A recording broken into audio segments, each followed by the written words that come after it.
Assalamualaikum, welcome back to Invest Saham. Pada video ini kita akan update money flow untuk saham big banks dan saham menarik lainnya. Sebelum lanjut, disclaimer on, ini bukan ajakan jual beli saham, so langsung saja kita ke pembahasan. Jadi hari ini IHSG bisa naik 1,15%, close di 6.441. Meskipun hari ini dan beberapa hari sebelumnya, investor asing belum mencatatkan net buy alias masih distribusi. Hari ini pun investor asing tercatat melakukan net sell di market reguler mencapai 302 miliar, sedangkan untuk net sell di market tunai dan negosiasi mencapai 2,17 triliun, yang artinya IHSG ini mampu rally tanpa adanya akumulasi asing. Jadi siapa yang menyebabkan IHSG bisa naik dan banyak saham yang kemarin juga kita lihat memang rebound ya, itu ternyata adalah investor domestik yang ternyata bisa memborong saham hingga rally, dan memang setelah adanya aturan kebijakan ya dari Bursa Efek terkait dengan buyback saham tanpa melalui RUPS terlebih dahulu, ini cukup efektif ya membuat saham-saham yang ada di IHSG bisa rebound. Tapi pertanyaannya, kapan investor asing akan kembali masuk dan akumulasi saham-saham yang ada di IHSG? Nah, ini kita akan bahas ya di video ini. Karena kalau misalkan dana asing masuk, maka saham-saham big banks ya, saham bank second liner ya, dan saham lainnya termasuk saham batubara, nikel dan lainnya ini malah ada potensi untuk kembali naik dan bahkan all time high. Hari ini kita pun melihat ya bahwa rupiah kita masih ada pelemahan 0,3%, close di 16.803 rupiah per 1 USD-nya. Jadi sebenarnya ketika rupiah itu masih melemah ya, investor asing akan enggan ya untuk masuk lagi ke saham-saham yang ada di IHSG. Namun ketika nanti ekonomi Indonesia semakin membaik ya, maka rupiah kita bisa kembali menguat, dan selanjutnya investor asing pasti akan optimis kembali ya dengan bursa saham yang ada di Indonesia. Oke guys, jadi saham pertama yang akan kita analisa di video ini adalah saham BBRI, tentunya dengan menggunakan fitur chart dan banda detektor dari Stockbit Sekuritas, aplikasi saham andalan yang saya gunakan untuk berinvestasi. Dan jika teman-teman ingin menggunakan fitur-fitur lengkap dari Stockbit, silahkan teman-teman mendaftar dengan link yang ada di kolom deskripsi.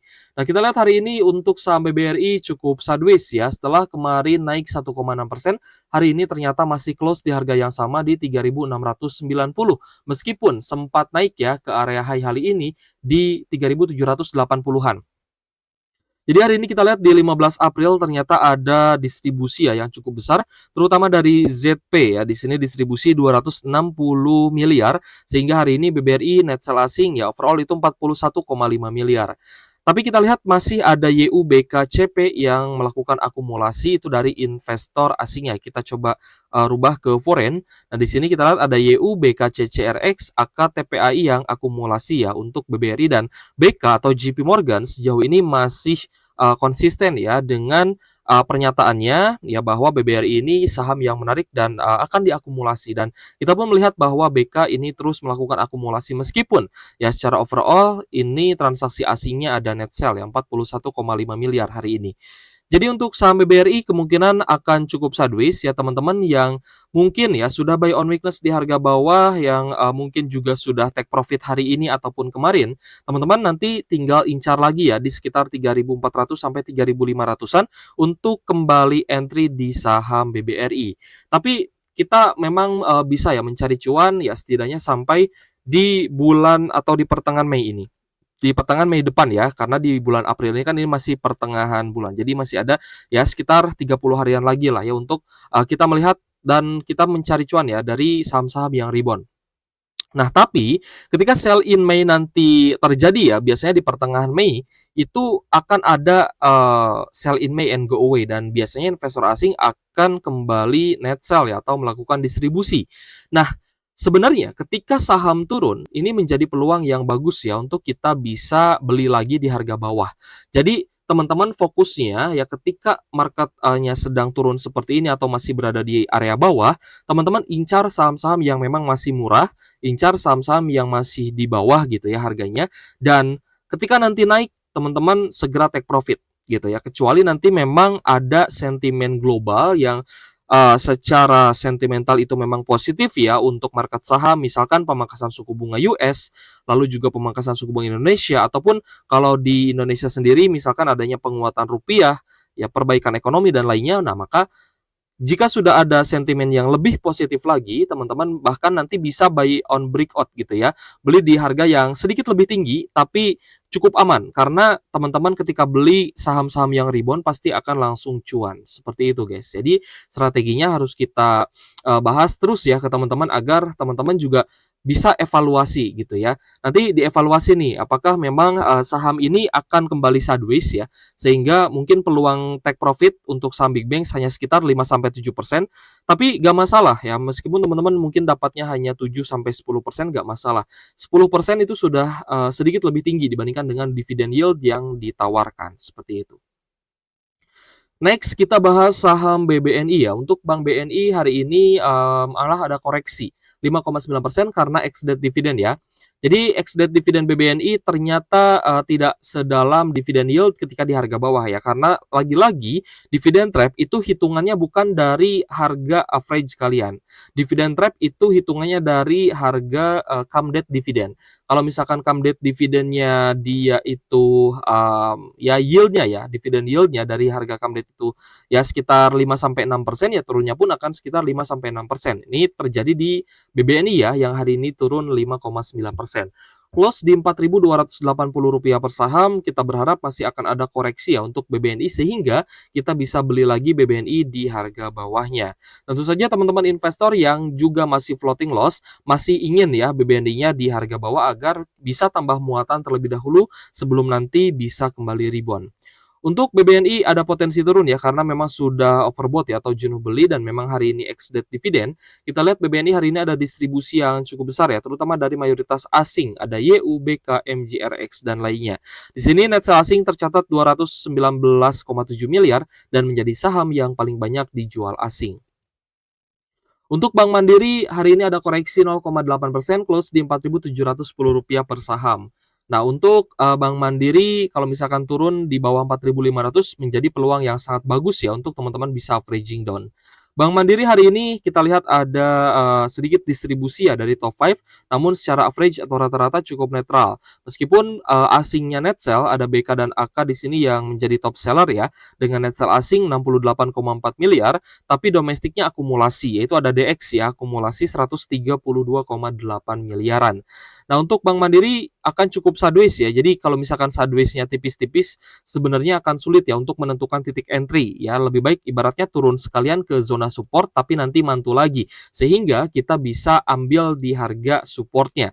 Ya ketika kita entry di harga support, tidak lama kemudian harganya bisa naik. Lebih baik seperti itu ya sebenarnya dibandingkan kita ragu-ragu ini waktunya masuk atau belum nih, karena kita melihat pergerakan dari Bank Mandiri hari ini pun ya memang tidak kemana-mana ya, cukup sideways dan terkoreksi 0,8% saja. Lanjut ke saham BBCA. Hari ini Bank BCA ternyata bisa naik 2%, close di Rp8.575 per saham dan menjadi saham Big Banks yang diakumulasi asing. Jadi hari ini Big Banks yang diakumulasi asing hanya BBCA saja. Ada akumulasi terutama dari YU, ZPRX dan juga BK ya sebagai top buyer dengan net buy 69,4 miliar. Ya tapi belum bisa mengimbangi distribusinya ya karena hari ini net sell asing kan capai 300 miliaran. Untuk saham BBCA potensinya kemana nih? Kalau misal teman-teman sudah cuan dari harga bawah, jangan lupa take profit ya, karena di sell in Mei nanti kita dikasih kesempatan lagi untuk beli saham bagus di harga murah. Jadi kalau misalkan selama 1 bulan ini kita trading dikasih cuan, segera take profit. Besok mungkin kita bisa mencari lagi ya saham-saham yang masih berada di zona bawah ataupun saham-saham yang mungkin akan menggelar RUPS gitu ya.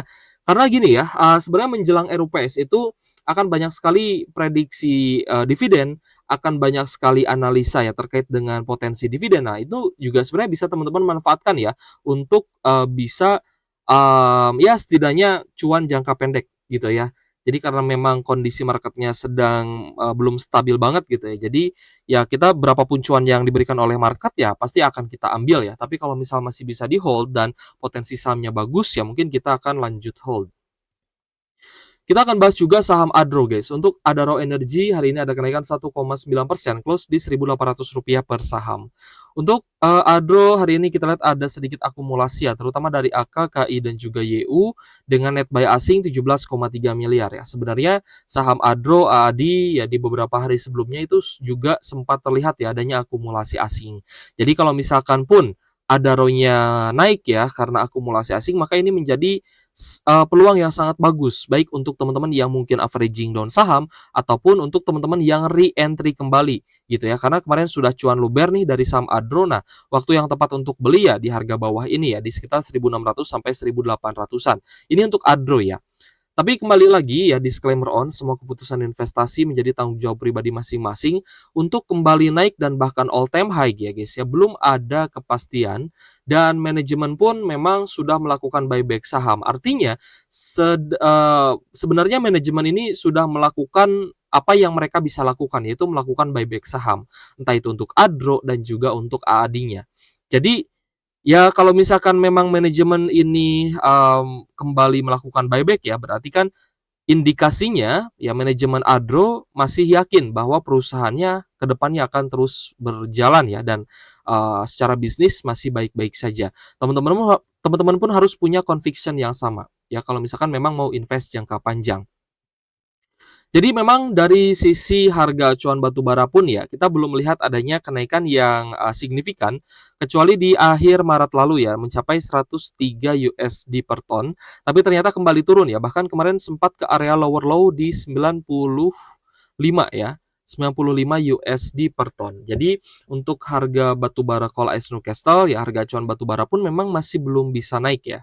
So, untuk Adro, apakah masih ada potensi untuk naik lagi? Nah, ini sebenarnya pertanyaan yang harus dijawab oleh manajemen perusahaan dan mungkin bisa kalian tanyakan ya dalam RUPS tahunannya nanti. Ya, sebagai investor, jika kalian hadir ke RUPS tahunannya, kalian bisa bertanya ke manajemen, apa yang akan dilakukan Adro ke depannya untuk mengembangkan bisnisnya? Yang pertama, misalkan ya, teman-teman bertanya seperti itu. Yang kedua, harga saham sudah jatuh gitu ya. Misal harga saham ini sudah turun dan sudah dilakukan buyback. Ya, tapi kenapa misalkan saham Adro belum ada gebrakan-gebrakan, misalkan akuisisi, misalkan untuk pembangunan smelter, apapun itu, hilirisasi gitu ya, misalkan. Kenapa belum ada ke arah sana gitu ya, atau belum ada apa ya, gebrakan baru lah ya dari manajemen Adro ini untuk pengembangan bisnis. Nah, teman-teman juga bisa tanyakan seperti itu. Karena saham-saham konglomerasi ya ataupun, saham-saham ya milik orang terkaya seperti Adro ya, miliknya Bapak Garibaldi Thohir, lalu juga ada, misalkan saham, brand ya, Tepia itu kan miliknya Bapak Prajogo Pangestu. Juga ada saham-saham Pak Aguan ya, seperti PANI, CBDK, dan lainnya itu juga terkadang ya, tanpa adanya sentimen pun ya bisa dinaikkan, seperti itu. Lanjut ke saham AAD guys. Untuk AAD kita sempat prediksikan juga dividennya, ya anggap saja ini adalah untuk dividen di tahun depan ya. Karena dari sisi prospektus juga sudah disebutkan ya bahwa AAD baru akan bagi dividen untuk tutup buku tahun 2025. Tapi tidak menutup kemungkinan atau ada potensi AAD-nya akan bagi dividen interim terlebih dahulu sebelum dividen final. Jadi kalau misalkan dividen interim kemungkinan nanti akan bagi di akhir tahun ini ya. So untuk AAD ya, kembali lagi, dividen itu menjadi keputusan ataupun hak dari pengendali. Jika pengendali ingin ambil dividen, ya maka pastinya akan dibagikan dividen ya. Jadi itu adalah kepentingan dari pengendali sebuah saham. Untuk AAD kita lihat hari ini ada kenaikan 1,9% setelah kemarin naik ya cukup tinggi 7,6%. Hari ini close di Rp6.475 per saham dengan adanya akumulasi. Tapi ternyata akumulasi ini adalah dari investor domestik ya, dari NI, KZ, dan juga IF. Sedangkan investor asingnya net sell 3,5 miliar saja. So, akumulasi ini juga sebenarnya cukup menarik ya, meskipun hari ini ada rejection dari area high-nya di 6.700, tapi tetap ya close di 6.400-an, sehingga kita melihat bahwa masih ada potensi teman-teman bisa beli lagi di harga supportnya. Tapi ya kalau misalkan kita bisa berharap ya, teman-teman yang mungkin masih hold AAD, teman-teman akan berharap bahwa harga sahamnya naik terus ya. Tapi pada kenyataannya terkadang akan cukup sideways gitu ya. Bisa saja kembali turun ke zona support, lalu nanti naik lagi, baru naik lebih tinggi, atau bahkan bisa ada retracement ya, normal retrace, dan nanti akan mencatatkan area higher low, dan bisa naik lagi. Itu terkadang harus terbiasa ya, kita harus terbiasa dengan mekanisme market seperti itu. Dari sisi teknikal, ya berarti teman-teman juga harus pandai-pandai cari posisi ya, untuk beli saham bagus di harga murah. Kita lanjut ke ADMR. Nah, kita juga sempat prediksikan ya untuk dividen ADMR, jika ya ADMR mau bagi dividen, ya maka potensi yield-nya bisa mencapai 9,5%. Ini prediksi kita di beberapa video sebelumnya.